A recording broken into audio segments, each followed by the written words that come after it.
ìyàwó ilé ẹjọ́ kò kẹ̀ mú pẹ́ẹ́nì kẹ̀ẹ̀kan pé wọ́n tẹ̀ sọ yìí pé mo ní mo jẹ́ mi ṣe babaláwo mi ṣe mamaláwo màmá Mósè bàbá Mósè ni mi yíyà ń ṣì mo ní tó bá fẹ́ kọkùnrin mọ́lẹ̀ ṣẹ́ rúru Portable yóò ṣì máa gba reply ẹ̀ ní tíra yìí ẹ̀ tó rú Portable yẹn tó ó dobìnrin mẹ́jọ tó ti fún lóyún báyìí ẹ̀yin ìyàwó rẹ̀ ẹ pè mí kẹ́ mú kó ẹ̀. ọkùnrin tí ò bá fẹ́ kí wọ́n mú nǹkan abẹ́ ẹ̀ tí ò fẹ́ ṣorí burúkú lọ́sàn-án gan Old School Daddy ti fọ̀rọ̀ ránṣẹ́ o sí gbogbo àwọn ọkùnrin pátápátá pẹ̀lú Portable ọmọ Ọlálọ́mí pé tẹ́ ẹ bá gbọ́n ẹ tètè ya lé àwọn ìyàwó àti girlfriend àti àwọn sugar girl tó ń tẹ̀lé yín tí wọ́n ń gbọ́ màmá Esabod ẹ yá tètè divorce wọn o tẹ́ ẹ bá fẹ́ kí wọ́n fi orí yín sábẹ́ ọ̀rọ̀ yìí kì í ṣe fún Portable nìkan o fún gbogbo ọkùnrin ni o pátápátá ọkùnrin tó bá fẹ́ ní láárí tó dẹ̀ rí pé ìyàwó òun tẹ́tí gbọ́ màmá Esabod àti gbogbo àwọn iṣẹ́ oríṣiríṣi ètò bá ṣe ń dọkùnrin mọ́lẹ̀ bá ṣe ń sokó ẹ̀ mọ́lẹ̀ tó kò ní ṣe kinní kan ta wípé ẹ̀yin ọkùnrin ẹ tètè wá wọ̀rọ̀ kan fi ṣàdá ẹ yá tètè lé irú àwọn obìnrin yẹn ẹ tètè lé wọn jáde o ọ̀rọ̀ yìí ti di ọ̀rọ̀ tó lágbára o kí ló fà á tí Old School Daddy ṣe ń fi ìkìlọ̀ yín ránṣẹ́ sí gbogbo àwọn ọkùnrin àti Portable ayé ò mà ní mú wa kẹ ẹ já gbọ́ ìdí tí bàbá yìí fi sọ̀rọ̀ yìí ìyẹn Old School Daddy tí wọ́n fi ń tẹ̀ ń pẹlẹ mọ́ pé ẹ̀yin ọkùnrin etí yín mélòó mò ń bọ̀.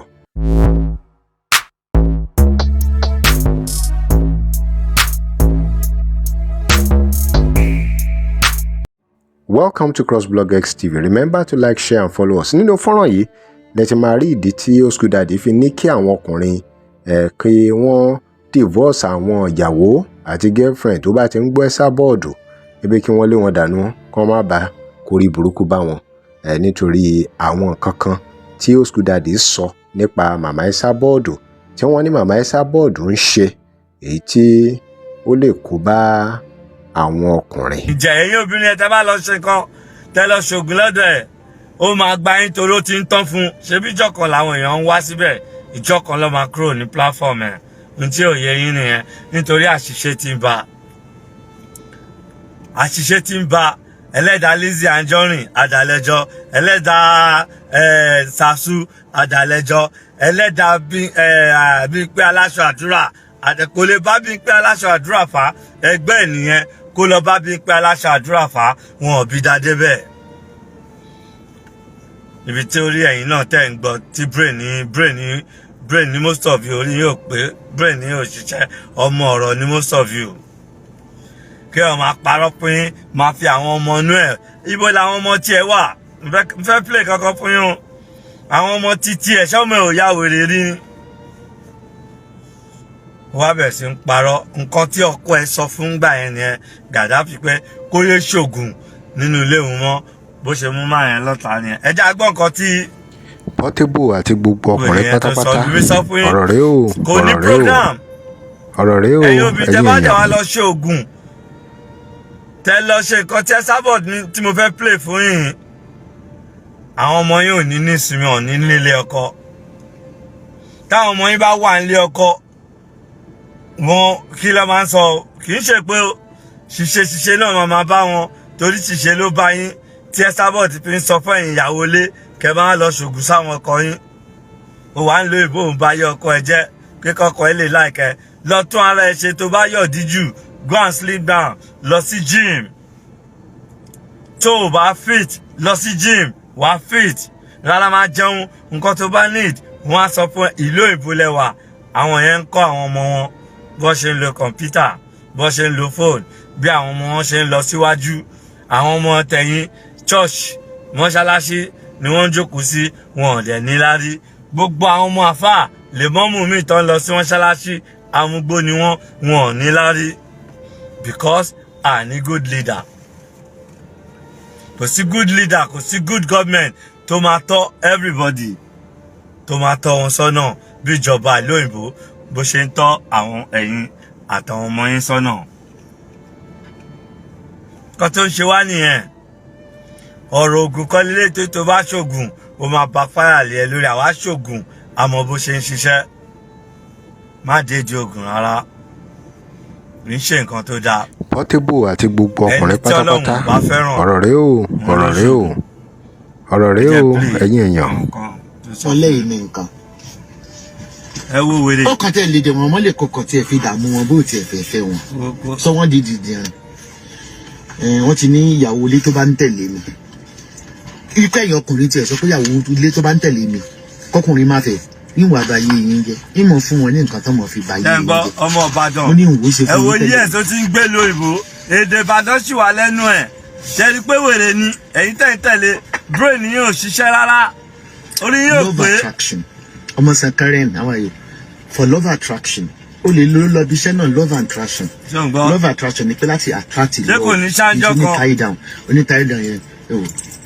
ìṣó ni àti. nílò ìbò ẹ̀yin tẹ́ wàá ń lo ìbò nìyẹn nǹkan tẹ́ Esabod ń polówó fún yín nìyẹn ṣe rí i pé ayé ẹ̀ ti bàjẹ́ ayé ẹni tó bá tẹ̀lé ti bàjẹ́. rírì mọ́lẹ̀ yìí ni. mo wo báyìí mo ní sótán. rírì mọ́lẹ̀ yìí ni tíṣe ti ń bà. tolúgbòhun rírì mọ́lẹ̀. ṣé ń gbọ́. ẹ̀rì mọ́lẹ̀. ìyẹn ló polówó lórí Facebook nílò ìbò. ẹ̀yin ìyàwó ilé ẹdókò kẹmú pẹ́ẹ́nì kẹ́ẹ̀kọ́ pé wọ́n tẹ̀ sọ yí pé mo jẹ́ mi ṣe babaláwo mi ṣe mamaláwo màmá Mósè. ìrọ́pọ̀. bàbá Mósè ni mi yíyànṣì. mo ní tó bá fẹ́ kọkùnrin mọ́lẹ̀ ṣé rúru Portable yóò ṣe máa gba reply ẹ̀ ní tíra yìí ẹ̀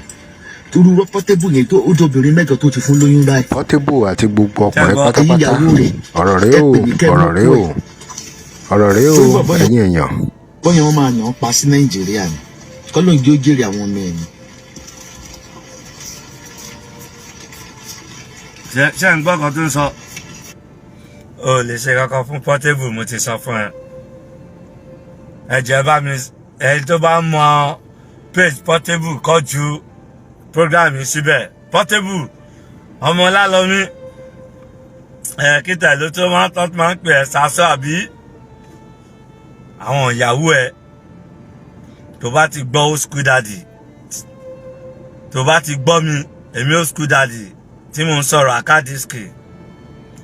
tó bá ní ìyàwó àtẹ̀yìn tẹ̀ ń gbọ́ mi o mo fọ etí fún yín o fúnra yín lẹ máa ń fọwọ́ ara yín ba ilé ayé yín jẹ́ o kò sẹ́ni tó ń ṣèyàn kankan tó bá máa fi ṣe é o lọ fi ọwọ́ ara ẹ fa wàhálà ni kí Portable gbogbo àwọn ìyàwó ẹ tó bá fẹ́ tó bá ti rí èyí tó ń gbọ́ Esabod divorce ẹ kó lè dànù ẹ̀yin ọkùnrin tẹ̀dẹ̀ ń gbọ́ mi náà tẹ wàá ń lo ìbò ṣé brain yín ò ṣiṣẹ́ ni ẹ wàá ń lo ìbò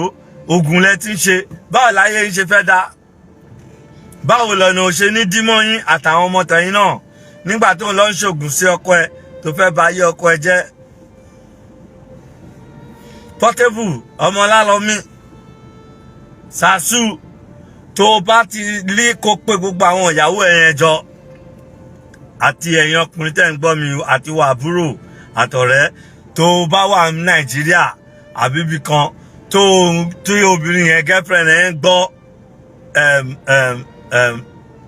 Esabod ẹ lọ fi obìnrin yẹn sílẹ̀ tọ́lá ṣe yín lọ́ṣẹ́ tó bá ń gbọ́ irú àwọn kan báyìí obìnrin tí ò níṣẹ́ lọ́wọ́ ò lọ ṣiṣẹ́ ọkùnrin ẹ gbé gbogbo expenses ní ẹgbẹ́lé ọkọ lórí Portable àti gbogbo ọkùnrin pátápátá gbogbo wàhálà ẹgbẹ́lé ọkọ àbí boyfriend lórí ẹ̀yin èèyàn. ẹ wá bọ́ tí kọ̀rẹ́ máa lọ ṣe oògùn àgàgà yín tẹ́ wàá ń lo ìbò yẹn ẹ rí pé ayé yín àtàwọn ọmọ yín ó ti ń ta tó bá ń gbọ́ Esabod ẹ lọ́wọ́ fọ́lù ẹ̀ because ṣé tọ́sí ẹni tó ń bú Nàìjíríà ó ń bú president kò ní nǹkan tó dáa tó lè ṣe fún Nàìjíríà tó lè fi ran Nàìjíríà lọ́wọ́ ẹ̀yin tẹ́ wà ní Island kò sí nǹkan tí Esabod lè fi ràn yín lọ́wọ́ ju kẹ́kẹ́ wá ṣògùn àwọn ọmọ yín dẹ̀ yá olóṣù púpọ̀ sí Island yẹn tí wọ́n da town center rú tí wọ́n mú gbó tí wọ́n mú everything exactly kan tí ọkọ ẹ̀ Gaddafi tó sọ fún pé kó má ṣe òun ló padà sí torí ọmọ elépo ni. Zazu tó bá ti gbọ́ mi ìyàwó ẹ pé wọ́n jókòó àbí girlfriend ẹ tó bá ti ń gbé Esabod ẹ lé wọn dànù. kí lè ròyìn ẹ̀yin èèyàn wa ẹ drop comment yín Remember to like, share and follow us. Thanks for watching.